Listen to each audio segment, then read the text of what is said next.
नमस्कार, स्वागत है ज्ञान गंगे में। ठीक है, और आप सभी जानते हैं कि मैं आपको हिंदी पढ़ाता हूं और मैं हूं सनोज। ठीक है, और हिंदी में क्या पढ़ने वाले हैं हम लोग, तो जैसे कि आप देख रहे हैं लिखा है स्लाइड पे समास। देखो, अगर समास का ज़्यादातर डेफिनेशन देख के मैं पढ़ाऊँ आपको तो बहुत सारा लेंदी हो जाएगा, समझ में भी नहीं आएगा। ठीक है, बस इतना जान लो कि समास होता क्या है, क्वेश्चन कैसे बनेंगे, कितने प्रकार का होता है, कैसे कैसे आते हैं, सिर्फ और सिर्फ उसी बातों पे चर्चा करेंगे। इसीलिए मैंने इसको टाइप नहीं करवाया। ठीक है, तो कोई बड़ा ये चैप्टर है नहीं, और ऐसा नहीं कि मैं पढ़ाऊँ और आपको समझ में ना आए। ठीक है, तो चलिए देखते हैं समास। देखिए, समास की बात आई है तो पहले बात बनता है कि समास कहते हैं किसको हैं। तो समास जो है मेरे भाई दो शब्दों से मिलकर बना है, सम प्लस आस से। किससे मिलकर बना है? सम प्लस आस धातु से मिलकर बना है। ठीक है, किससे मिलकर बना है? तो सम प्लस आस धातु से मिलकर बना है, याद रखिएगा। ठीक है, अगर आपसे कोई परिभाषा पूछता है समास का तो बताइएगा कि दो शब्दों के, यहाँ पे थोड़ा देखो, अगर मैं आपको समझाना चाहूँ, चलो यहाँ पे मैं एक लेता हूँ, क्या चीज़? दशानन। क्या लूँ मैं? दशानन ही लेता हूँ, समझाने के लिए लेता हूँ दशानन। तो मैं आपको समझाना यहाँ पे चाहूँ कि जो दशानन है ये कितने शब्दों से मिलकर बना है, या मैं केवल हूँ नमक। क्या हूँ? नमक। मैंने समझाने के लिए आपको दो शब्द लिया है, एक दशानन, दशानन, और एक है नमक। लेकिन अगर आप नमक को तोड़ोगे ना तो क्या बन सकता है? न, नम प्लस क कर सकते हो, जिसका मतलब क का मतलब कुछ नहीं, नम का मतलब कुछ, मतलब कि इसका खंड नहीं होगा।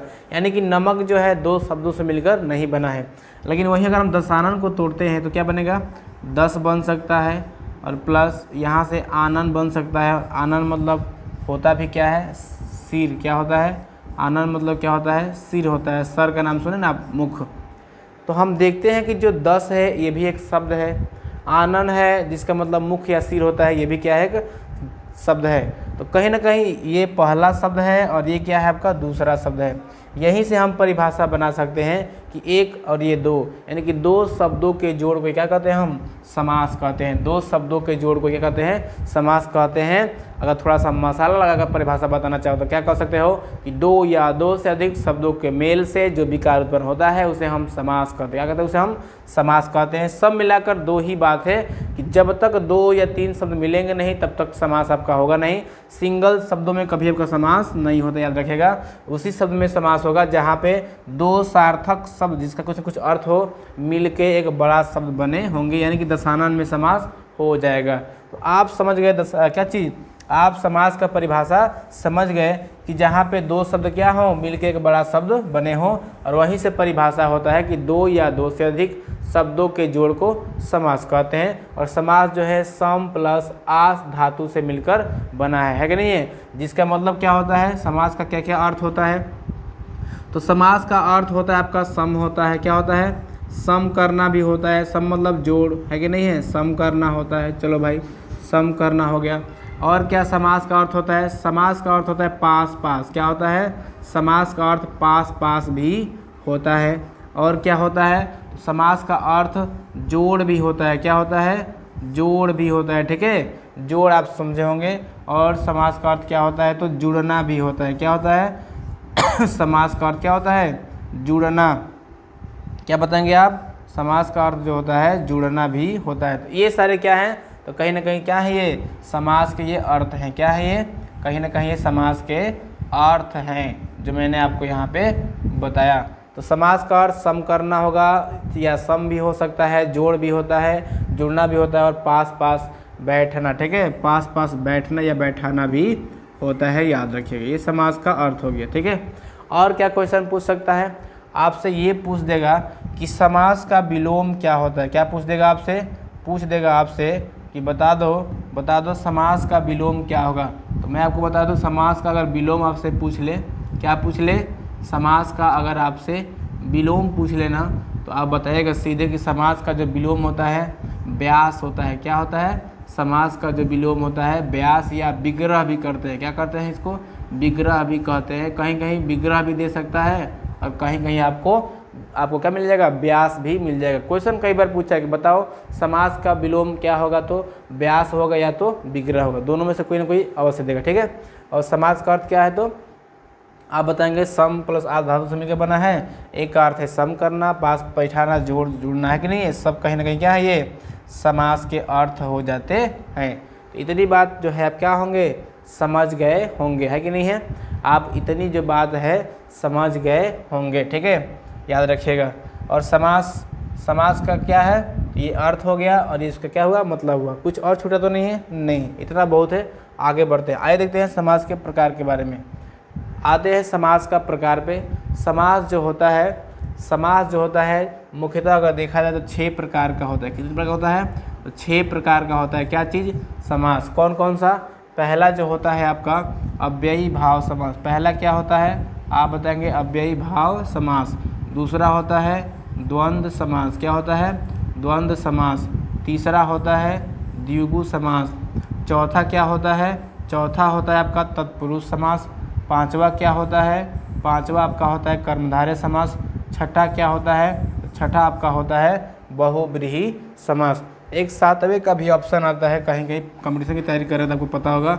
एक सातवां समास भी होता है जिसका नाम है नत्र समास। क्या होता है, नत्र समास है, ठीक है। तो आपको ये 7 समास मिल गए। मुख्यतः आपसे कोई पूछे कि बता दो समास कितने प्रकार का होता है, बताना कि समास ऐसे तो आपके 7 प्रकार के ही होते हैं। क्या होते हैं, आपके 7 प्रकार के ही होते हैं, है कि नहीं है। चलिए एक एक को बारी से करके जान लेते हैं। आगे देखें, अगला कहा है कि अव्ययी भाव समास। पहला कौन सा था, यहाँ थोड़ा देखो, थोड़ा सा बस। समास आपसे कोई पूछे तो बताना कि मुख्यतः 6 प्रकार के, ठीक है, 7 नहीं। टोटल देखा जाए अगर नत्र को जोड़ा जाए तो 7 हो जाएगा। आप पूछे तो बताना कि 6 ही होता है। एक एक को बारी से पढ़ते हैं। पहला है आपका अव्ययी भाव समास। पहला क्या है आपका, अव्ययी भाव समास। आइए देखते हैं अव्ययी भाव समास को, ठीक है। अव्ययी भाव समास को जानते हैं, ये वाला ले लेते हैं।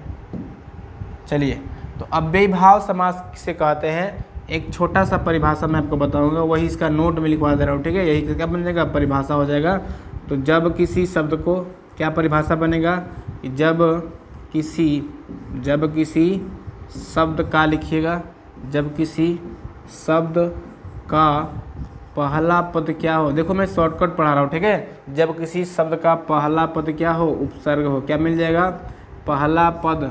ऐसे उपसर्ग नहीं बोलते, उसको अव्यय बोलते हैं। पहला पद क्या हो, अव्यय हो, क्या हो, अव्यय हो। अब अव्यय क्या होता है, तो अव्यय यानी कि उपसर्ग। क्या समझ लो, पहला पद क्या मिल जाए, उपसर्ग मिल जाए तो कौन समास होता है, आप बताएंगे, वो अव्ययी भाव समास होता है। क्या होता है, तो वो जो समास होता है अव्ययी भाव समास होता है। समझेंगे कैसे, पहचानेंगे कैसे, आओ थोड़ा जान लेते हैं। कुछ एग्जाम्पल पढ़ेंगे तो हम समझ जाएंगे। जैसे में देखना, जैसे में कुछ एग्जाम्पल ले रहे हैं, देखना जरा। जैसे में आ जन्म, क्या है, आ जन्म। तो जैसे ही हम आ जन्म को लेते हैं तो हम यहाँ पे देखते हैं कि यहाँ पे क्या है, जन्म मूल शब्द है, 2 शब्द में बड़ा बटा है। ये कैसे बटेगा, ये आ प्लस जन्म से मिलेगा, है कि नहीं है, जन्म से मिलकर बना है। इसमें आ जो है उपसर्ग है और जन्म इसमें क्या है, मूल शब्द है। तो कोई भी शब्द को आप तोड़ते हैं और पहला पद क्या मिल जाता है, उपसर्ग मिलता है, तो वो कौन समास होता है, आप बताएंगे अव्ययी भाव समास, ठीक है। चलिए दूसरा यहीं पे ले लो। दूसरा आपका यहीं पे आजीवन, क्या है, आजीवन। आजीवन में भी कौन सा समास है, आप बताना कि अव्ययी भाव समास है। कैसे, तोड़ो, इसमें आ आपको उपसर्ग मिल जाएगा प्लस जीवन, इसमें क्या मिल जाएगा, मूल शब्द मिल जाएगा। क्या मिल जाएगा, जीवन, इसमें मूल शब्द मिल जाएगा। और आ इसका पहला पद क्या है, तो इसका जो पहला पद है वो क्या है, आपका उपसर्ग है। क्या है ये आपका उपसर्ग है। ये भी आपका क्या है, उपसर्ग है। तो जिसका भी पहला पद उपसर्ग हो उसमें कौन समास होता है, आप बताएंगे अव्ययी भाव समास। और देखो 2-3 एग्जाम्पल और देखो। आ जन्म हो गया, आ जीवन हो गया, है कि नहीं है। उपकार क्या बन गया, उपकार। उपकार कैसा शब्द है, तो आप बताएंगे अव्ययी भाव समास का क्या है, क्या है, प्रकार है। कैसे, इसमें उप जो है उपसर्ग लगा है और इसमें कार क्या है, मूल शब्द है, तो उपकार बन जाएगा, है कि नहीं है। और देख लो परोपकार। अभिषेक क्या है, अभिषेक। अभिषेक में भी कौन समास है, आप बताएंगे अव्ययी भाव समास। कैसे है, तो इसमें मिलेगा आपको अभि प्लस सेक। क्या मिलेगा, अभि प्लस सेक मिल जाएगा यहाँ से, ठीक है। तो कहीं ना कहीं हम देखते हैं कि इसमें अभी क्या लगा है, उपसर्ग लगा है। बहुत सारे शब्द हैं, बहुत सारे ऐसे शब्द हैं जिनमें क्या होता है, अव्ययी भाव समास होता है। जैसे में परोपकार, क्या होता है, परोपकार होता है। चलो परोपकार भी हो गया। इसमें भी कौन समास है? तो अव्ययीभाव समास। ठीक है। और क्या होता है? अपकार। क्या होता है? अपकार भी होता है।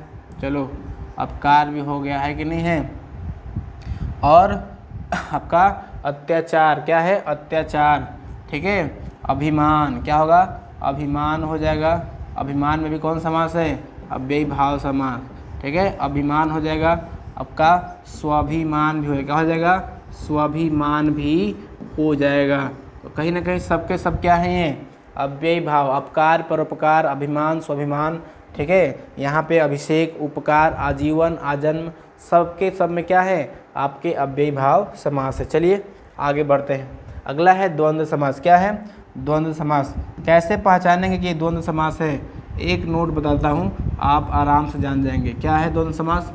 परिभाषा क्या है कि जब किसी शब्द को क्या होता है कि जब क्या होता है कि थोड़ा सा बस को, ठीक है, यहाँ पे थोड़ा देखना ज़रा। जब किसी शब्द को तोड़ने पर क्या होगा? जब किसी शब्द को तोड़ने पर क्या मिल जाएगा? दोनों पद प्रधान मिल जाए। क्या मिल जाए? दोनों पद जो क्या हो? प्रधान हो। दोनों पद क्या हो? तो आप बताएंगे दोनों पद प्रधान हो। कैसे हो? दोनों पद अगर प्रधान हो तो एक कौन समास होता है? अगर किसी शब्द है उसको दो भागों में तोड़ते हैं और दोनों पद प्रधान होता है तो आपका क्या होता है? द्वंद्व समास होता है। कौन समास होता है? आप बताएंगे कि द्वंद्व समास होता है। पहचानने कैसे? तो पहचानने का आसान मैं आपको तरीका बता रहा हूँ, आप ध्यान से समझिएगा। जैसे मैं कुछ एग्जाम्पल मैं आपके सामने रखूँ, ध्यान से समझिएगा। जैसे मैं माता पिता, क्या है? माता पिता हैं। तो अगर आप माता पिता को दो भागों में तोड़ते हो तो क्या बनेगा? माता और पिता। क्या बनेगा? माता और पिता बनेगा।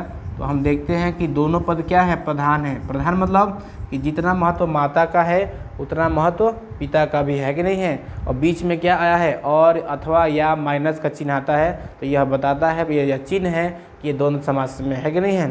दाल रोटी क्या होता है? दूसरा ले लो यहीं पे, दाल रोटी। क्या बन जाएगा? दाल रोटी। तो दाल रोटी में भी कौन सा समास है? आप बताना। द्वंद्व समास। कौन सा? द्वंद्व समास। तोड़ोगे तो क्या बनेगा? बनेगा आपका दाल और क्या बन जाएगा? आपका रोटी बन जाएगा। ठीक है। दाल और क्या बन जाएगा? रोटी बन जाएगा। ठीक है। तीसरा हम लेते हैं यहीं पे, बड़ा या अमीर गरीब ले लो। अमीर गरीब क्या हो जाएगा? अमीर गरीब। तोड़ोगे तो क्या बन जाएगा? अमीर और गरीब। क्या बन जाएगा? अमीर और गरीब।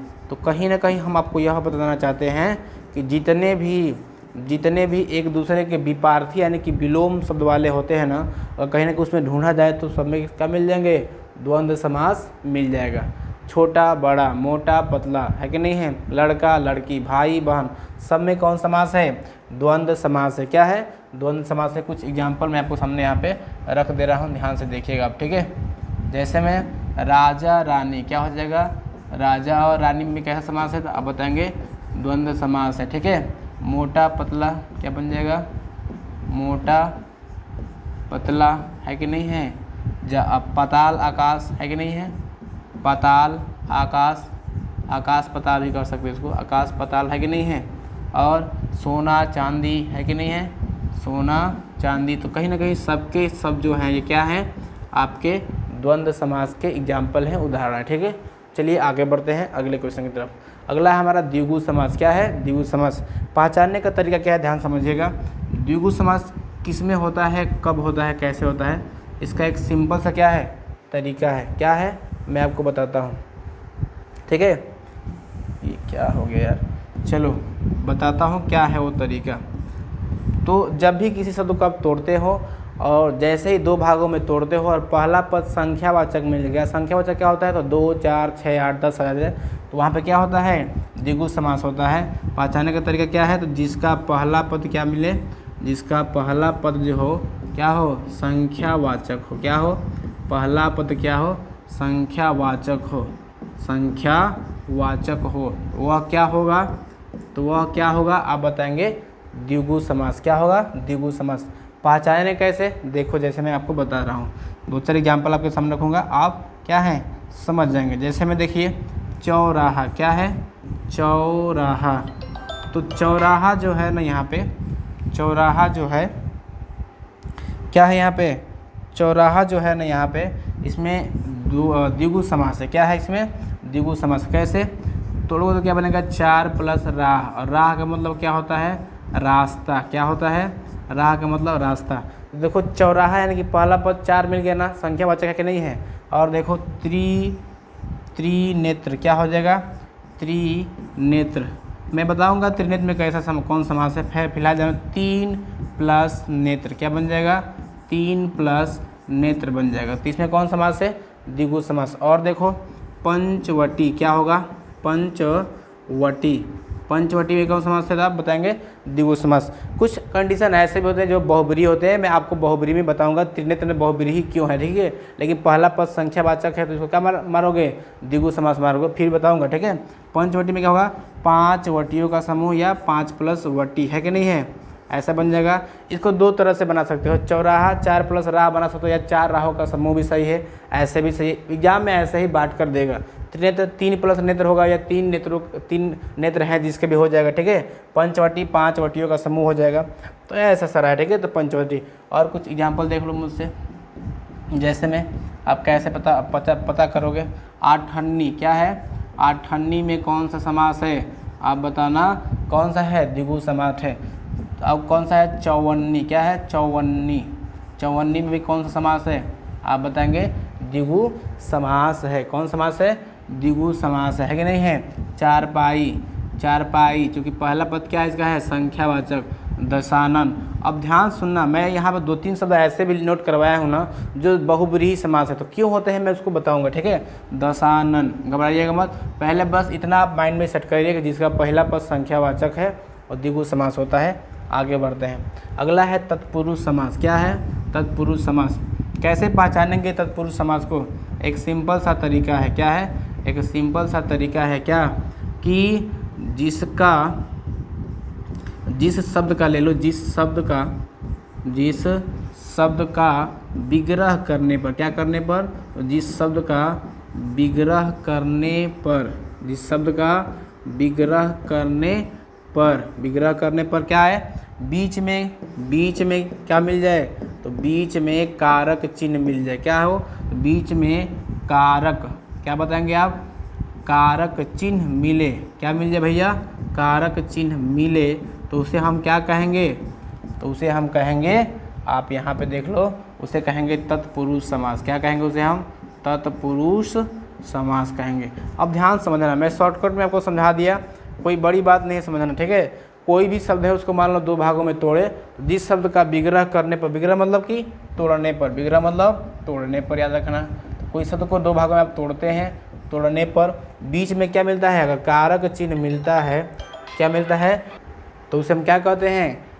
तो उसे हम तत्पुरुष समास। कैसे कहेंगे, कैसे समझेंगे? तोड़ेंगे तब। कैसे? 2-4 एग्जाम्पल मैं आपको समझ रखता हूँ, आप समझिएगा। जैसे मैं देखिए, मैं आपसे बोलूँ कि राजकुमार, क्या है? राजकुमार, तो ध्यान समझिएगा यहाँ पे राजकुमार है। जैसे आपको इसको 2 भागों में तोड़ते तो क्या बनेगा? राजा का कुमार। क्या बनेगा? राजकुमार क्या बनेगा? राजा का कुमार। तो हम देखते हैं यहाँ के बीच में क्या आ गया? बीच में का आ गया, और का होता क्या है? आप बताएंगे कारक चिन्ह होता है कि नहीं है? तो राजा का कुमार। या और देख लो एक, ठीक है, आपका क्या हो जाएगा? आपका और बहुत सारा है। पूजा घर। क्या है? पूजा घर। पूजा घर में कौन समास है भाई? तो ध्यान समझिएगा, पूजा घर। पूजा के लिए घर क्या होगा? पूजा के लिए घर। अब आप बता दो, पूजा के लिए घर में के लिए क्या है? आप बताएंगे कारक चिन्ह, है कि नहीं है? और देख लो, और देखो, रसोई घर क्या हो जाएगा? रसोई घर। तो बता दो आप ही, जब इसको तोड़ोगे तो क्या बनेगा? रसोई के लिए क्या बन जाएगा यहाँ पे? तो रसोई के लिए बन जाएगा घर। हम देखते हैं कि इसमें बीच में क्या आ रहा है? कारक चिन्ह आ रहा है। क्या आ रहा है? बीच में कारक चिन्ह है। जब भी किसी शब्द को हम तोड़ते हैं और बीच में कारक चिन्ह आता है तो वहाँ पे तत्पुरुष समास होता है। क्या होता है? तत्पुरुष समास होता है। कुछ एग्जाम्पल मैं आपके सामने रख रहा हूँ, ध्यान समझिएगा। जैसे में तो देखिएगा ज़रा, क्या है आपका? राजकुमारी क्या बन जाएगा? राजकुमारी। राजा की कुमारी, इसका क्या हो जाएगा? विग्रह हो जाएगा। तो राजकुमारी कौन समास बनेगा? आप बताएंगे तत्पुरुष समास, है कि नहीं है? क्या बन जाएगा? तत्पुरुष समास। और बहुत सारा है, सौदा गृह क्या है, बिजली घर लीजिए, क्या बन जाएगा, बिजली घर। बिजली घर का विग्रह करेंगे तो क्या बनेगा, आप बन जाएंगे बिजली के लिए घर, है कि नहीं है। और देखो और सारा है आपका क्या चीज़, रसोई घर, स्नान घर, क्या है आपका, स्नान घर, स्नान के लिए घर। तो कहीं ना कहीं कारक चिन्ह, जब भी किसी शब्द को हम दो भागों में तोड़ते हैं और बीच में कारक चिन्ह आता है तो वहाँ पे क्या होता है, आप बताएंगे तत्पुरुष समास। अगले पे चलते हैं, अगला है कर्मधारय समास। क्या है, कर्मधारय समास। क्या है पहचानने का तरीका इसको, चलिए मैं आपको बताता हूँ, ध्यान समझिएगा। पहचानने का सिंपल सा तरीका है। तरीका क्या है आपका, तो तरीका वह है कि जब शब्द को क्या है, जब शब्द का विग्रह करते हैं यानी कि तोड़ते हैं, तब शब्द का क्या करते हैं, विग्रह। आप यहाँ पर क्या लिखिएगा, विग्रह। शब्द का विग्रह करने पर ले लो, जब शब्द का विग्रह करने पर क्या बन गया आपका, पहला पद। ध्यान समझिएगा, करने पर क्या मिल गया, पहला पद आपका क्या मिल गया, विशेषण। पहला पद विशेषण हो, क्या हो, पहला पद विशेषण हो तो वहाँ पे क्या होता है, पहला पद अगर विशेषण होता है तो वहाँ पर होता है आपका कौन सा, कर्मधारय समास। क्या होता है, कर्मधारय समास होता है। ठीक है, कर्मधारय समास होता है कब, जब मान लीजिए कोई शब्द है और उसको आप दो भागों में तोड़ते हैं, तोड़ने के बाद पहला पद क्या निकल गया, विशेषण निकल गया। विशेषण जानते होंगे, संज्ञा सर्वनाम की विशेषता बताने शब्दों को हम विशेषण कहते हैं कि नहीं है। तो यहाँ पे जैसे में देखो, जैसे में देखिएगा जरा, ठीक है। यहाँ पे पहले 1 2 3 समझ लेते हैं। जैसे में पहला पद विशेषण कैसे मिलेगा, प्रधानमंत्री, क्या बनेगा, प्रधानमंत्री। तो प्रधानमंत्री में कौन सा समास है पूछेगा, जैसे इसको आप दो भागों में तोड़ोगे तो क्या बनेगा, प्रधान प्लस मंत्री। क्या बनेगा क्या बताओ पहले, प्रधान प्लस बनेगा आपका मंत्री। ये तो हो जाएगा, चलो इतना क्लियर हो गया। या एक तरह से और बांट सकते हो, प्रधान है जो मंत्री, ये भी सही है, और प्रधान प्लस मंत्री। हमें मतलब है पहले पद से। पहला पद क्या है, विशेषण, है कि नहीं, प्रधान, मोटा, छोटा, बड़ा, पतला, नील, पील, है कि नहीं है। जैसे नील गाय, क्या है, नील गाय। जैसे अब नील गाय को दो भागों में तोड़ते हैं तो क्या बनेगा, नील प्लस गाय, या नीली है जो गाय, बनेगा नहीं बनेगा, एकदम बनेगा नील प्लस गाय, बनेगा ना। तो बता दो, या एक तरह से और बांट सकते हो, नीली है जो गाय, ये भी सही है, आपको एग्जाम में ऐसा ही मिलेगा। ठीक है, इसलिए मैं बता रहा हूँ। तो नीली है जो गाय या नील प्लस गाय, पहला पद क्या मिल गया आपका, विशेषण। नीला पीला रंगों के नाम क्या होते हैं, विशेषण होते हैं। तो ऐसे हो गया, है ना, है कि नहीं है। कुछ एग्जाम्पल देख लेते हैं। आपका नील गाय हो गया ना, और देखिए नील कमल, क्या है, नील कमल यानी कि नीला है जो कमल, नीला है जो कमल। और क्या हो जाएगा, मुख्यमंत्री, क्या बन जाएगा इसमें, मुख्यमंत्री, है कि नहीं है। और क्या हो जाएगा आपका, प्रधानमंत्री हो गया, नील गाय हो गया, नील कमल हो गया। ठीक है, और क्या होगा आपका, तो आपका हो जाएगा प्रधानाचार्य। क्या हो जाएगा, प्रधानाचार्य, क्या बन जाएगा, प्रधानाचार्य। तो प्रधानाचार्य में कौन सा समास है, आप बताएंगे कर्मधारय समास। क्या है,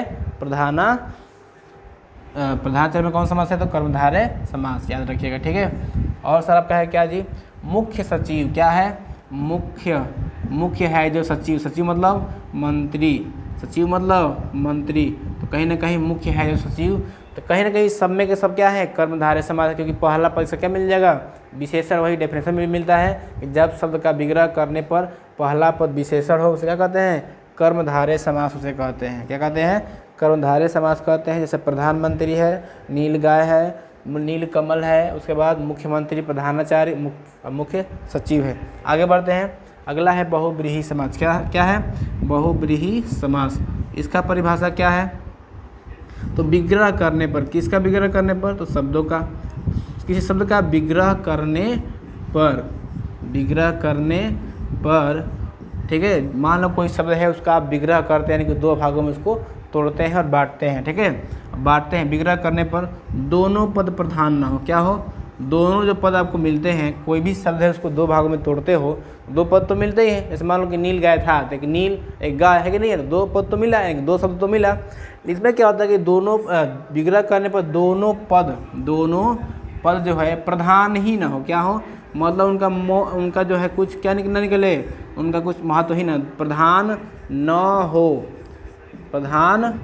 हो, कोई तीसरा पद प्रधान हो, क्या हो, कोई तीसरा पद प्रधान हो। यहाँ पे सुनिएगा ज़रा ध्यान से, कोई तीसरा पद क्या हो, तीसरा पद प्रधान हो, क्या हो, कोई तीसरा पद प्रधान हो तो उसे क्या कहते हैं, हो तो उसे हम बहुब्रीहि समास कहते हैं। क्या कहते हैं उसे हम, तो उसे हम कहते हैं बहुब्रीहि समास। याद रखिएगा, उसे हम बहुब्रीहि समास कहते हैं।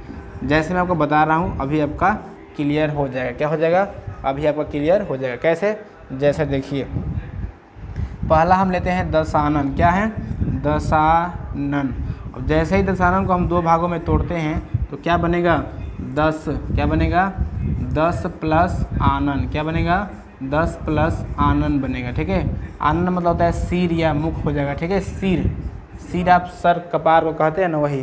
तो देखो आप तो बोलोगे सर पहला पद इसका तो संख्यावाचक है, 10, 20, 40, 2, 3, 4, तो इसको तो द्विगु होना चाहिए, है क्या नहीं है, द्विगु होना चाहिए। लेकिन आप इसको बहुब्रीहि क्यों कह रहे हैं, रीज़न है इसका। क्या रीज़न है, रीज़न इसका यह है कि देखिए दशानन ठीक है 10 प्लस आनन, लेकिन ना 10 का महत्व रह जाता है ना आनन का महत्व। कब, कि जब दशानन के नाम से कौन जाना जाता है, आप बोलेंगे रावण। तो यहाँ पे तीसरा नाम हमको क्या मिल गया, रावण। तो जैसे ही तीसरा नाम उत्पन्न होता है तो ना 10 का महत्व रहता है ना आनन का, तीसरा जहाँ पे मिलता है उसे क्या कहते हैं, उसे हम बहुब्रीहि समास कहते हैं। एक और देख लो, जैसे में लंबोदर। क्या है, लंबोदर, ध्यान से समझिएगा, लंबोदर है यहाँ पर। तो लंबोदर को जैसे दो भागों में तोड़ेंगे तो क्या बनेगा, लंबा। क्या बनेगा, एक तो बनेगा लंबा और प्लस दूसरा बनेगा हमारा उदर। क्या बनेगा, उदर। अब उदर मीन्स क्या होता है भैया, उदर मतलब होता है पेट। क्या होता है, उदर मतलब होता है पेट। अब देखो लंबा प्लस उदर, तो लंबा तो हमारा विशेषण है, छोटा बड़ा मोटा लंबा, तो इसको तो होना चाहिए कर्मधारय समास, क्योंकि विशेषण तो इसमें जिसका पहला पद विशेषण होता है उसे कर्मधारय कहते हैं। लेकिन नहीं, लंबोदर कहते किसको हैं, आप बोलेंगे भैया लंबोदर तो कहते हैं गणेश जी को। किसको कहते हैं, गणेश को कहते हैं। तो जैसे हम देखते हैं कि नया नाम में क्या मिल गया, गणेश, तो ना लंबा का महत्व हो जाएगा और ना ही उदर का महत्व हो जाएगा, एक तीसरा हमें नाम क्या मिल गया, गणेश। तो इस स्थिति में लंबोदर और दशानन में बहुब्रीहि समास हो जाएगा। कुछ मैं आपको लिखता हूँ, ठीक है, कुछ एग्जाम्पल मैं आपके सामने रखता हूँ, तो उसको ध्यान से समझिएगा। ठीक है, आपके लिए क्या रहेगा, बड़ा ही हेल्पफुल रहेगा, लाभदायक रहेगा। चलिए मैं लिख दे रहा हूँ यहाँ पे। जैसे में देखिए, पहला है आपका दशानन हो गया। ठीक है, चक्रपाणी हो गया। क्या हो गया, चक्रपाणी। अब चक्रपाणी का मतलब क्या होता है भाई, तो चक्र है जिसके पाणी, पाणी मतलब क्या होता है, तो पाणी मतलब होता है हाथ। क्या होता है, हाथ। तो चक्रपाणी क्या बन गया, चक्रपाणी। चक्रपाणी में कौन समास है आप बताएंगे, हाँ आप बताएंगे, क्या बताएंगे, इसमें है बहुब्रीहि समास। अगला है मुरलीधर। क्या है, मुरलीधर। अच्छा बता दो मुरलीधर में कौन समास है, आप बताएंगे, इसमें भी बहुब्रीहि समास है। अच्छा मुरलीधर नया नाम क्या देगा, श्री कृष्ण, है कि नहीं है, मुरलीधर, है कि नहीं है। उसके बाद गदाधर, क्या बनेगा आपका, गदाधर बन जाएगा, है कि नहीं है, है कि नहीं है, तो गदाधर भी हो जाएगा, गदाधर, है कि नहीं है। चलिए गजानन हो जाएगा। क्या हो जाएगा, गजानन। गजानन, गज के समान आनन, है कि नहीं है, गजानन। गजानन में कौन समास है, आप बताएंगे कौन सा समास है, तो आप बताएंगे कि जो इसमें समास है उसका नाम है बहुब्रीहि समास, है कि नहीं है। त्रिनेत्र, अब देखो मैं लिखवाया था त्रिनेत्र किसमें, द्विगु में। क्यों लिखवाया था मैंने, क्योंकि त्रिनेत्र जो है पहला पद संख्यावाचक है। लेकिन अब इसमें भी क्यों लिखवा रहा हूँ, क्योंकि रीजन है। त्रिनेत्र किससे संबंधित है, तो शंकर शिव से। तो जब बहुब्रीहि देता है तो वहाँ पे आपका द्विगु न हो क्या होता है, बहुब्रीहि समास हो जाता है। तो इन शब्दों में कौन समास है, बहुब्रीहि समास है। एक बार आते हैं समास पर। समास जो है सम प्लस आस धातु से मिलकर बना है। इसका विलोम होता है व्यास या विग्रह। समास का अर्थ होता है सम करना, पास पास बैठना, ठीक है, जोड़ जुड़ना, है कि नहीं है, इसका अर्थ होता है। और सम प्लस आस प्लस क्या हुआ है, मिलकर बना हुआ है। और दो या दो से अधिक शब्दों के जोड़ को क्या कहते हैं, समास कहते हैं। अगर ज़्यादा अच्छे से बताना चाहे तो क्या बताएंगे कि दो शब्दों के जोड़ से जो विकार उत्पन्न होता है उसे हम समास कहते हैं। बाकी ये समास क्या है, प्रकार हैं, और मैंने एक एक को यहाँ पे विस्तार से आपको बताया, आप समझ सकते हैं, ठीक है। अगर यही आपको मैं पीपीटी के रूप में दूँ, टाइप करा के दूँ, तो बहुत लंबा भी हो जाएगा और कोई वो मज़ा नहीं, ठीक है। ऐसे भी बहुत इससे क्वेश्चन आपके जो एग्ज़ाम में आएगा, इससे क्वेश्चन जितना आना होगा आप फंस जाएगा, ठीक है। ये मैटर आपके लिए क्या है, इतना काफ़ी है, तो रहने देते हैं, ठीक है। आज की वीडियो में बस इतना ही, मिलते हैं नेक्स्ट वीडियो में, ठीक है। तब तक के लिए जय हिंद।